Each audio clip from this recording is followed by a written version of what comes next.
Welcome to Not Just Money with your hosts, Doretta and Li. This isn't your typical podcast about finances.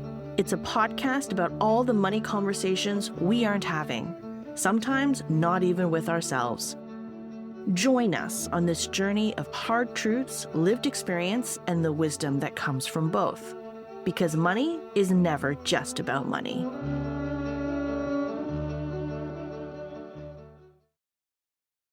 Hey Lee, did you see the announcement last week, the one about prediction market apps coming to Canada? Sadly, I did. Wealthsimple announced that they'd be dropping a dedicated prediction market trading app in Canada sometime later this summer. It's called Wealthsimple Predict. They're launching it in partnership with US-based Kalshi, which is one of the two dominant prediction markets. Oh, this is jumping right on what Canadian regulators have decided to allow in Canada. Yes. The Canadian Investment Regulatory Organization, I never know how to pronounce their acronym. Is it CIRO? CIRO? Let's go with CIRO. Are the regulators of prediction markets. Now, they released the first detailed rules back in March. So that would basically be the regulatory framework for prediction markets? Yes, and Wealthsimple was right on it. They jumped right on board.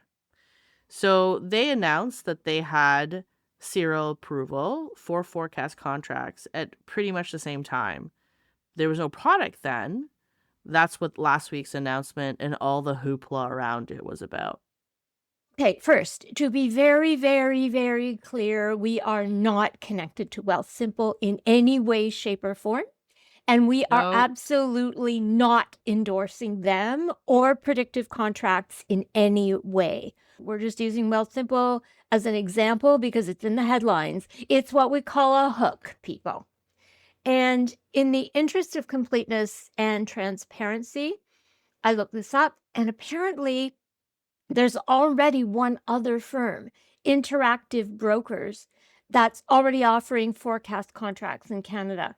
And word is that Questrade and Robinhood Canada are either seeking approval or considering it. So you heard it here. And to be clear, what's approved in Canada is quite restricted. It's not the full range of contracts that Kalshi offers in the US and a lot of other countries. Canadian regulators are only allowing Canadian platforms to offer contracts on approved economic, environmental, and financial events, and they have to have a maturity term of at least 30 days. So it's not the same Wild West that's emerging internationally. In some of the most popular categories, like politics, entertainment, and sports contracts, are off the table. Okay, you're getting out ahead of me here. Before we really dive into this, Sorry. I've been living and maybe, breathing this stuff oh, for like a week. Okay, you know what? I'm going to share my personal opinions later on the show, but yeah, sorry, continue. okay, before we really dive into it, let's start with the basics. What exactly is a predictive market? Basically, it's a place where people use real money to buy and sell what they call contracts. And you can't see it, but I've made air quotes on that, based on what they think will happen in the future. So the price of a contract reflects the collective estimate of everyone buying that contract and what they think is the likelihood of an event to happen. So for example, if a contract paying $1 is trading at 70 cents, the market is roughly saying there is a 70% chance of that particular outcome. The idea is actually not a new one. It started out back in the 1980s and 1990s with economists, always with the economists, who believed that markets might be better at predicting future events than polls, committees, or even the experts. Economists. They have a lot to answer for. Aren't they one of the professions that have interesting ideas but shouldn't be let out of the basement? What? I never heard that one. I thought you were going Yeah. to say that about actuaries. I don't know. Everyone's always picking on them. I don't know. Maybe I made it up. It was someone. I thought it was economists. Anyway, basically, what you're saying is that in the beginning, prediction markets were conceived by economists, and I guess they were used by researchers, companies, governments to forecast things like elections and economic trends. Exactly. And for decades, the markets stayed really small because they were severely restricted by gambling laws and financial regulations. So what happened? Basically, technology, online trading, and instant access to huge amounts of information, smartphones in everyone's pocket, and cryptocurrency taking it global. And people got frustrated with traditional forecasting, which created demand for new tools. And where there's demand, Exactly. Some clever people figured out that there was money to be made with this little niche product, enabling people to collectively forecast on everything from elections to sports to celebrity gossip. I don't know, you can wrap it up in all the economic terminology you like. Still sounds like gambling to me, especially once you monetize it. That is the debate. Are they forecasting tools or just gambling in fancy clothes? Anyways, like I said, I'm gonna try to share my opinions at the end, but who knows? It's probably gonna leak out sooner or later. Okay, well, mine are no secret. Okay, we'll debate it later. So let's help out our listeners who aren't familiar with the concept with a bit of a deep look into how they work. So you mean buying a prediction market contract? Yeah, yeah. Or making a prediction market bet. Okay. It's essentially as easy as purchasing a yes or no event contract. And the price of that contract is based on the probability of it happening. So maybe I'll go into the example a little deeper. So suppose there's a contract that pays $1 if the Bank of Canada cuts interest rates by September or in September. If you think that's likely, you might be willing to pay 70 cents for that contract. If you think it's not likely, you might pay only 20 cents. Or you might be willing to pay 70 cents for a contract saying it will not cut interest rates. And then the price of that contract moves up and down as people buy and sell based on new information, opinions, and forecasts.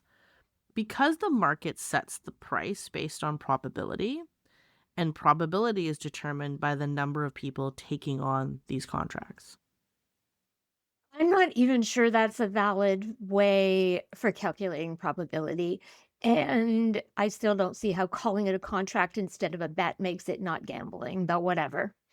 So, what happens with the September interest rates are announced? If you bought at 70 cents and the rate cut happens, you receive $1 and make a 30% profit minus an admin fee to the platform. There's always a fee. If it doesn't happen, your contract is worthless and you lose your 70 cents. If you bet against it by buying the 20-cent contract, you get $1 and an 80% profit. Still feels like gambling to me. Yeah, I find it interesting that the terminology they use are all investment words or investment jargon. Like in Yeah. Canada, prediction markets are new, right? And there's a lot of unknowns about it. I think using words that are meant for more traditional investment vehicles is a marketing ploy to make you believe this is, in fact, investing and not gambling. So, with gambling, the house always wins. How does the house, the predictive market, win? Because they're winning. I gotta believe they're winning. With the admin fee I mentioned, right? They always take a cut. So ultimately, they don't care what you bet on as long as there's someone to take your bet. And that's a significant difference with gambling. When you gamble, the house is betting against you. Prediction market company acts like a stock exchange or honestly, a bookie. It gets a fee every time you trade. So they make money whether I win or lose. Not only that, they make money off you and the person who bet against you. Yeah. I'm sorry. I still do not see why this isn't gambling wrapped up in financial language. And a lot of people agree with you, and there's a lot of debate happening online on this. But honestly, there are some people who think it isn't. They think it provides a mechanism that allows the market to provide useful forecasts, better forecasts sometimes than polls or surveys. Seriously? Sounds pretty ingenuous to me. I mean, you can maybe, and I'm skeptical here, but maybe make that argument about something like interest rates. Though I am seriously skeptical about how business leaders might be tracking these contracts to actually shape business strategy. But how is it even vaguely relevant for sports betting or entertainment, celebrity stuff? And isn't sports where most of the money is being made in the States? Okay, I'm looking this up right now, real time research, people. Okay, I Oh just god. searched prediction markets and Taylor Swift. Of course you did. There's gotta Here's be at least several contracts for her. here's what came up. Yes, prediction markets actively offer event contracts tied to Taylor Swift, including wagers on her career milestones, NFL appearances, and personal life. Platforms like Kalshi and Polymarket feature yes no contracts for various Swift related outcomes. Popular markets, are you ready for this? Have included the Eras Tour music, whether she will release specific re recorded albums, Taylor's version, or hit certain streaming milestones. NFL appearances, over under bets on how many Kansas City Chiefs games she would attend during the football season. Personal life, contracts tracking her engagement and marriage to Travis somebody, Oh, Kels? oh god, Kelsey. Kelsey? Yeah, That yeah. doesn't look like Kelsey. Okay. It's Including Kelsey, odds, trust me. I believe you, including odds on the wedding venue location and the date of the ceremony. How in the name of God's green earth is that possibly a useful forecast? It is to somebody. Oh, and even with things like interest rates, how do you even know if people are casting bets, excuse me, I mean buying contracts based not on what they actually think will happen, but on what they think will make them the most money, like playing the odds, or even at scale, manipulating the odds? Seriously, would anyone with power or influence actually act on that data? I just don't buy it. It's funny. When I've been having these conversations about prediction markets, someone said, "Yeah, one of the hottest items," again, air quote this, is how soon Taylor Swift will have a child post-wedding. Yeah. I know, you're Buy shaking it. your head, I don't buy it. I don't buy it. but to be fair, you won't even buy a lottery ticket. So I guess I understand why you're indignant, but True, I work too hard for my money. and there is actually another problem, institutional investors, right? These are the folks with the big bucks. And in the US, they've been seen to game the system. Now, it doesn't actually take a lot of money to prop up one side of the contract and then dump a whole lot of money on the other side once you've skewed the probability. There was that big thing during the Clinton Trump presidential race back when prediction markets were still pretty niche. You'd have institutional investors push up Hillary's probability of winning. I think it was like 89% or around there. And so when retail investors come on, they're like, wow, this sounds so good. And then they turn around and bet on Trump at the end, right? So then the ordinary people like you and me, okay, maybe not like you and me. I don't think either of us would be in prediction markets, but you're investing your own money and you see such a high probability and you think, wow, that must be a sure thing. The market is never wrong. So you put money on it. Institutional investors made a killing. And I know economists say markets can sometimes forecast outcomes more accurately than polls or experts, but let me tell you, never bet against greed and opportunity. It just occurred to me. They're betting real money on future events, right? In these Mhm. predictive markets. But can they actually be affecting the outcome of those events? I mean, think about if people who are going to vote and support, say they're going to support Clinton, for example, and then they see the news headlines that it's 89% certain that Clinton's going to win. So maybe they don't bother going out to vote because they think she's going to win anyway. Could that actually affect the outcome of an election? Absolutely. All the polls that are released, that's the reason politicians do it. Of course, it affects outcomes because it's a psychological game. If you think it's going to happen, you make different choices. And 80-90% is almost certainty. One thing that seems clear to me is that decision makers need a lot more than prediction markets to understand consumer sentiment. A lot more, especially if they're going to be making policy decisions, like decisions that are going to affect lots of people or outcomes of a presidential election. And like we talked about, right? Remember how easily swayed we are. We might go in thinking that there's a 50-50 chance and then see that the markets are saying it's over 70. Now, I might think it's a higher probability when it's not true. Just like in your example of if Hillary's going to win, I don't need to go wait in line and vote. Okay, let's get back to what's happening here in Canada. We're just starting out on this journey. What's happening in the rest of the world? Let's continue to look at the US because obviously they've been doing this a lot longer. There's less restrictions for them. And it's where it all started. And their regulatory approach has actually had a huge influence on where Canada decided not to go. So, like I said, prediction markets go back almost 50 years, but they stayed really small and niche. For years, they were mostly used by academics and political forecasters. And if you think about it, that totally makes sense. Now, the growth exploded in the 2024 US election when platforms like Polymarket and Kalshi, because those are the two biggest players, like we mentioned, attracted millions of users and then used that market to expand into predictive contracts on sports and other popular events. So that's where the snowball effect happened. And remember, sports betting got legalized in the US in 2018.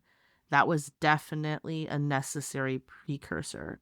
So today, prediction markets look very different from the pre 2024 niche product. Today, they look like the precocious child of stock trading app and a sports book. People still buy and sell contracts on questions like, will interest rates fall? But then they also buy them on things like, will this team win a championship? Or whether Taylor Swift will show up at a football game pregnant. Let me guess. I bet there's a lot more of the sports betting than anything else now. Yeah, and you would be right, but there are no audited figures, meaning we have no idea exactly how big the market actually is. Handy that. Okay, fine. No audited figures, but there are estimates. And the best suggests that sports is now the dominant category in US prediction markets. So they're about 60 to 70% of the total market. Now, 80% of Kalshi's trading volume since July of 2024 has been sports related. 39% of Polymarket's trading volume has been sports related. And another 2026 analysis estimated sports accounted for 87% of Kalshi's March 2026 volume. Okay, so that's a month, or about 9.9 billion out of $11.4 billion in that month. Wait a minute. 9.9 billion out of 11.4 billion in 1 month. Just how big is the prediction market? In the US, astronomical, and is still experiencing insane growth, potentially overshadowing sports betting. More than $20 billion per month by early 2026. So people can't afford to save, but they can afford to bet on sports and Taylor Swift. Not bet, buy contracts. Uh-huh. Okay, Yeah, screw that. I'm not using that lingo anymore.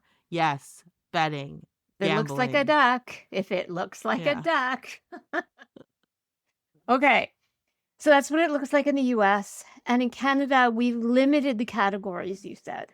Yeah. Okay. So, wait, one more quick thing about the US first, because it's very different from Canada. There's just one key regulator in the US, the Commodity Futures Trading Commission, the CFTC, which also oversees future markets for oil, wheat, and gold. They decided to treat the prediction market as a financial derivative on the grounds that the value of a prediction contract depends on a future event. Seriously? How is sports betting a derivative?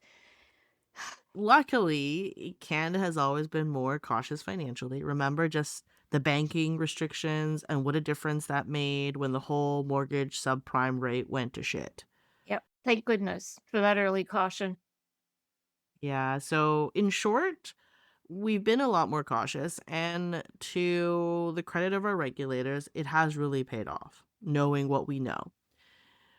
So, first, Canadian regulators have never completely bought into the argument that prediction markets are quote unquote information markets. They've seen them more as sitting in a gray zone between gambling, securities trading, and derivatives markets. So basically, what regulators have decided to do is only permit prediction contracts on financial data. So they actually look like financial forecasting tools. Such as? So the topics that are generally allowed are interest rates, inflation, economic growth, employment data, housing market indicators, financial market outcomes, and climate and environmental measures. It has the feeling of hedging a stock, like you're predicting what that value will be. But I really think at the end of the day, that's just the justification they are using. But no sports or elections or Taylor Swift. No, nothing that looks and feels like gambling. They specifically excluded sports results, elections and political outcomes, celebrity news, entertainment events, most bet on anything style contracts For now. for now. What they're trying to do is to let investors express views on economic and financial events while avoiding the gambling style markets that have driven much of the industry's growth in the United States. They also have a time frame, like I mentioned, so no less than 30 days, perhaps to avoid impulse bets. So have they come out and actually said why? I mean, besides this being a really Canadian response? Yeah. So it's funny you preface it that way. So there are four main reasons. The first reason is always consumer protection. Many prediction contracts resemble binary options, where you either win or lose, yes or no, based on a future event. They call these binary options, and this is what has generated a lot of fraud complaints globally, including in Canada. Regulators became concerned that retail investors could mistake speculation for investing. Okay. And the second reason is they want to rule it out as gambling by another name. Go team. Yeah, quack, right? Yeah. So, a contract on will candidate X win or will team Y win looks like a bet. Quack, quack.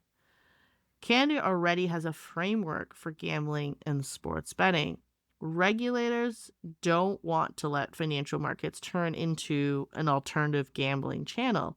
And remember that gambling is also a provincial jurisdiction, so they are legislated differently and from Right. province to province, right? Right. Yeah. So, and we've talked about Ontario and perhaps Alberta being different than the rest of the country. The third reason is the risk of market manipulation. And we talked about that. Some events can potentially be influenced by participants. Regulators are concerned that election markets, political leadership races, and other politically sensitive events raise concerns about the level of manipulation and public trust. Or just institutional investors trying to cash in. Yep. Finally, regulators are concerned about regulatory gaps. Traditional stocks and futures have extensive disclosure, surveillance, and licensing requirements. Prediction market platforms just aren't there yet. They grew up outside regulatory monitoring. So, Canadian regulators want the very rigorous and proven securities and derivative rules to apply to prediction markets rather than create an entirely new category for them. They are basically saying if these products behave like derivatives, then we've got good derivative rules and they should apply. But if they behave like gambling, then our gambling rules apply. But whatever they are, we are not going to let them operate outside regulation. So, access to prediction markets is now permitted, but it's allowed only under tightly controlled conditions through registered dealers and investment industry oversight. No sports betting, no political event contracts. Leverage is heavily restricted. Although, if I am being honest, if you have a VPN, you can access international apps. It's not legal, but it's doable. So basically, they're trying to strike a middle ground and prioritize harm prevention before they allow large scale growth. So, yes. So the result is that our system is a lot more restrictive and less innovative than what's happening south of the border, but hopefully also safer. But can we talk about this for a moment? I get it. Canada is putting parameters around it, and I appreciate it. Regulators are trying to be thoughtful. But why do we even need it to begin with? You and I talk a lot about friction to prevent ourselves from ruinous pathways and removing friction to better habits. So, why do we need more gambling? The research shows it's young adults, 18 to 34, and predominantly young males who are targeted for this. Just look at the ads that they're running. With all the affordability challenges, social issues, and housing crisis that are constantly in the headlines, like every single week. And now we want to give them an option to dump money into predictive markets? Huh? Honestly, this is just another get rich quick scheme hiding under the banner of legitimacy. It does not build long term wealth, period. Sorry. That's what I really think. I couldn't hold it in anymore. Well, that's how you really feel. Look, I'm with you. Ugh. Okay. You said that the Canadian regulations should make the introduction of prediction markets safer. I don't think I'm going out on a limb here if I say that the safety issue specifically is about the dangers of gambling. It's that side of the equation. And we know a lot about the dangers of gambling. And when you think about consumer proposals and bankruptcies increasing, those are lagging indicators, and it's generally too late by then. So let's talk about that. You said that one of the precursor decisions that made the explosion of predictive markets in the US possible was the legalization of gambling in the US. So, what has been the impact of that on gambling addiction south of the border? Predictably, a big jump in gambling behavior. Sports betting is now a $668 billion business in the US. The data shows a significant increase in problem gambling and gambling related financial harm, especially where mobile sports betting is legal. It's driven up things like calls to problem gambling helplines, debt collections, and bankruptcies. And like I said, the people most affected are young men, mobile app bettors, and low income and financially stressed consumers.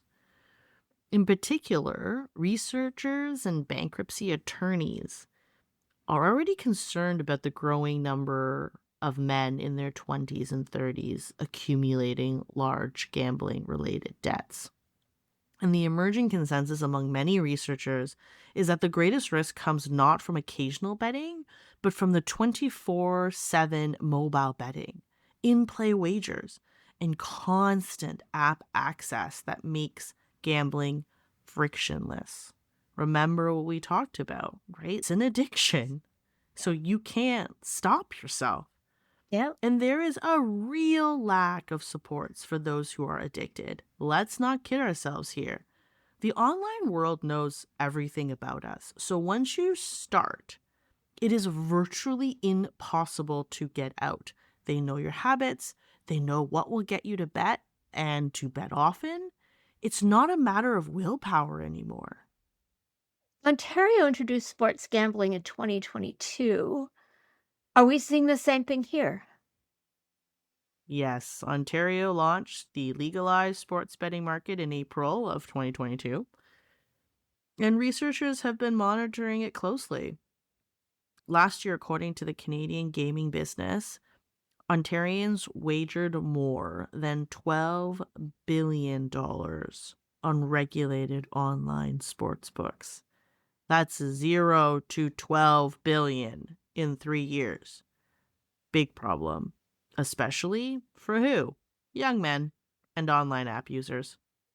Gambling related calls to the provincial helpline has increased substantially. Among males aged 15 to 24, gambling related outreach increased by roughly 317%. Among men aged 25 to 44, outreach increased by 108%. And by 2025, about 76% of gambling related helpline contacts involved online gambling. Total legal wagers increased dramatically, and active player counts more than tripled. As the grandmother of two boys, I am literally sitting here shaking my head in disgust. And I'm sure I don't have to point out that the same demographic so negatively affected by online gambling, young men using smartphone-based real money platforms with constant opportunities to participate, that's exactly the same demographic that the prediction markets will affect the most. I think it's the gateway drug. Yeah. When the thrill of sports betting wears off, prediction markets is an easy segue. But I think that's exactly why some Canadian regulators are wary of allowing sports focused prediction markets to develop along the same path. Yeah, I'm overwhelmed by this. I really am. Yeah, I think one of the things that would be important to share if you do have a young adult male in your life is to have these conversations. Because I really think there's just not enough information out there. And we always say one of the biggest issues is we just don't talk about money enough. And so, how do we curb this before it becomes an issue? And I always say it's all about if you haven't started, don't start. Because it's not about putting parameters in, having wage limits, all this stuff. And yes, they're good rules to live by, but at the end of the day, these are incredibly sophisticated programs and applications. And so if you do have young boys, men in this space, better to have that intervention before they get their hands on downloading their first app. Hey, on that note, 3 key learnings for today. First, a prediction market is basically a place or a platform where people use real money to buy and sell contracts. In other words, make bets based on what they think will happen in the future. The market price of the contract reflects the crowd's collective estimate of an event's likelihood. They started out as a niche product developed by economists as a forecasting tool and exploded during the 2024 US election. Supporters continue to see them as forecasting tools. Critics see them as a form of gambling. And in case you haven't noticed, we both are firmly in the gambling definition camp. Second, Canada is allowing prediction markets, but under strict regulation that does not allow contracts or bets on sports or politics or entertainment. In other words, it's only permitted when it's acting as a forecasting tool and is forbidden when it behaves like gambling. Existing regulatory frameworks for both derivatives and gambling continue to apply, at least for now. They say not all slopes are slippery, but they said that about jets in the Toronto Island Airport too, and look where we are now. I think all slopes are slippery. Finally, in the US, where prediction markets have become well established, they are now dominated by sports and entertainment. And we know the impact that access to sports betting is having, and it's not good. Let's not kid ourselves. The risks of problem gambling are high, especially for young men using apps on their phone. And when you look towards some European countries, many regret relaxing restrictions and are actively considering banning some of these more harmful practices. I'm just not sure if you can put the genie back in the bottle once unleashed. That's us for today. So, prediction markets. Derivative or gambling in fancy dress, where do you come down? Will you be paying to cast your predictions? Let us know how you feel by dropping us a line or 10 at notjustmoneypodcast@gmail.com. Good talk. You've been listening to Not Just Money with Doretta and Li. Click on the show's description for links to resources related to today's conversation. Our aim is to share sources that provide objective information that can help you make informed financial decisions. Please rate and review our show. If you'd like to get in touch with us, email us at notjustmoneypodcast@gmail.com. If you'd like to be featured on the show, you can send us your questions and comments by a written email, audio file, or video file. Please include your name and city. This show is produced and edited by Lee, with original music by Leo Zhang cello and artwork by John Tu. Now for some legalese. Please note that the views expressed by our hosts and guests are theirs alone and should not be viewed as financial advice. This podcast is intended to be entertainment and educational in nature. Please seek additional professional support or information before acting on any podcast information. As always, good talk.